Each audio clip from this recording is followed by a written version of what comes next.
और अब बात करते हैं श्रीलंका में जारी संकट की।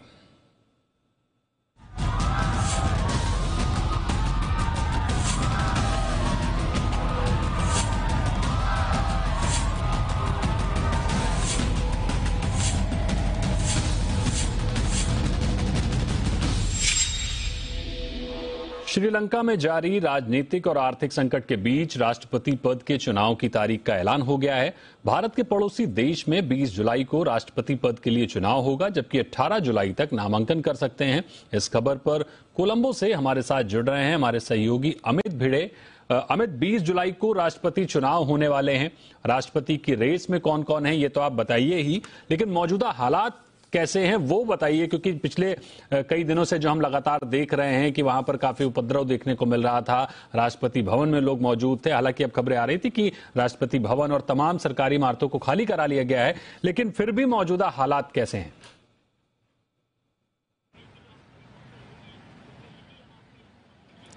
जी हाँ, पहले मैं आपको बता दूं कि 20 तारीख को प्रेसिडेंट के इलेक्शन होने वाले हैं। 3 कैंडिडेट्स इसके नामांकन भरने की आशंका बताई जा रही है। पहले है रणनील विक्रमसिंघे, दूसरे है आलापुरा और तीसरे है Premadasa, Sujit Premadasa. He is opposition leader right now.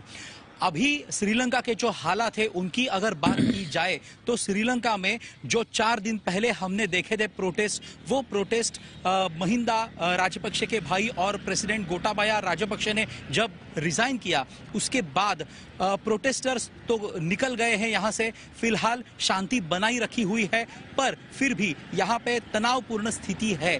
जैसे कि आप मेरे पीछे देख रहे हैं, यह है सेक्रेटेरिएट की बिल्डिंग और सेक्रेटेरिएट की बिल्डिंग अभी खाली कर दी गई है, पर फिलहाल अभी भी यहां पे स्ट्रगल के पोस्टर्स भी लगे हुए हैं।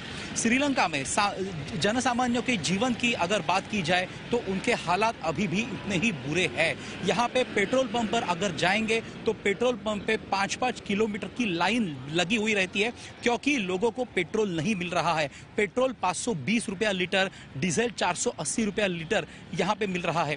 कल हम कुछ ग्रोसरी शॉप्स में गए थे। ग्रोसरी शॉप में 800 रुपए 900 रुपए पर केजी दाम से ग्रोसरी मिल रही है। तो अगर कॉमन मैन की बात की जाए तो बहुत ही बुरे हालात में श्रीलंका में कॉमन मैन है। बिल्कुल, यानी नए राष्ट्रपति जो भी होंगे, नई सरकार जो भी होगी, उसके लिए काफी बड़े चैलेंजेस हैं, क्योंकि जो हालात श्रीलंका के बन चुके हैं, ऐसे में जो महंगाई है उसको कम करना और लोगों को सुविधाएं मुहैया कराना काफी बड़ा चैलेंज होगा।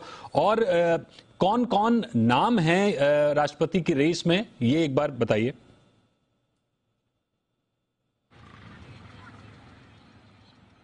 हाँ, राष्ट्रपति के रेस में जो 19 तारीख को अपना आवेदन करेंगे, उनमें सबसे पहले और फ्रंट रनर जिसे कहा जा सकता है वो है अपोजिशन लीडर यहाँ के सुजीत प्रेमदासा। उसके बाद है राजपक्षे फैमिली के लॉयलिस्ट जिनको कहा जाता है, वो है, उनका नाम आलापेरू है। और तीसरा नाम जो आ रहा है सामने वो है अभी के जो एक्टिंग प्रेसिडेंट है रणनील विक्रमसिंघे। ये 3 लोग राष्ट्रपति पद के उम्मीदवार के लिए अपना आवेदन भरेंगे, ऐसा कहा जा रहा है। फिर भी हमने कुछ प्रोटेस्टर्स से बात की ये 3 नामों पर। प्रोटेस्टर्स आज भी इन 3 नामों पर संतुष्ट नहीं है, क्योंकि अगर देखा जाए तो Premadasa can be a good name for this, but protesters अभी नहीं चाहते कि प्रेमदासा भी प्रेसिडेंटशिप हाथ में ले।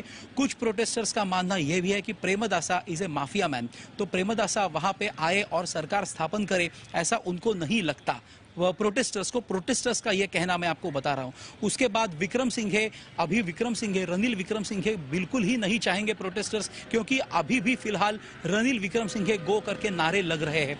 और तीसरा जो राजपक्षे फैमिली के लॉयलिस्ट है, उनके नाम पर भी असंतोष है। तो फिर भी परिस्थिति ऐसी है, ये बात तय करनी होगी कि अगर एमपीज 20 तारीख को वोटिंग करेंगे तो किसको वोटिंग करेंगे, क्योंकि एमपीज को ध्यान में रखना होगा कि ये 3 नामों पर अभी भी प्रोटेस्टर्स का मानना नहीं है।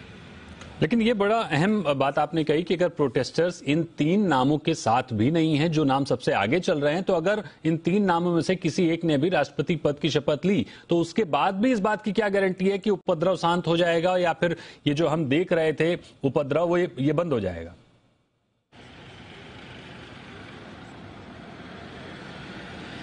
जी हाँ, ये बात तो है, क्योंकि ये जो यानी टर्मोइल है, पॉलिटिकल क्राइसिस है, इकोनॉमिक क्राइसिस है, जब तक लोगों को सुविधाएं नहीं मिलती, जब तक पेट्रोल सस्ता नहीं हो जाता, जब तक पेट्रोल पंप पर पेट्रोल नहीं मिलता, खाने की चीजें, ग्रोसरी जब तक सस्ती नहीं होती, तब तक लोगों में असंतोष रहेगा। और ये जो 3 नाम है, ये भी प्रोटेस्टर्स को ये नहीं है, तो आगे जाके यहाँ के एमपीज क्या डिसीजन लेते हैं, कैसा वोट करते हैं, इस पर बहुत निर्भर है। फिर भी एक बात हो सकती है, विक्रम सिंघे और महिंदा राजपक्षे के लॉयलिस्ट, गोटाबाया राजपक्षे के लॉयलिस्ट, उनके नाम पर तो बिल्कुल ही नहीं होगा। पर अगर प्रोटेस्टर्स के साथ कुछ बातचीत होके, सरकार की, पार्लियामेंट के कुछ बातचीत होके, अगर प्रेमदासा के नाम पर, if they zero in on Premadasa's name, then only the कुछ तो सॉल्यूशन निकल आएगा, ऐसा यहाँ के कुछ लोग बता रहे हैं। बिल्कुल, यानी भले ही राष्ट्रपति के लिए एक नई तैयारी हो रही है, नए राष्ट्रपति जरूर आ सकते हैं श्रीलंका में, लेकिन ये जो गतिरोध है, ये जो हंगामा है, ये जो उपद्रव है, ये बिल्कुल शांत हो जाएगा, इसकी फिलहाल कोई उम्मीद नहीं नजर आ रही है। बहुत बहुत शुक्रिया अमित भिड़े हमारे साथ जुड़ने के लिए और अहम खबर पर अपनी राय देने के लिए।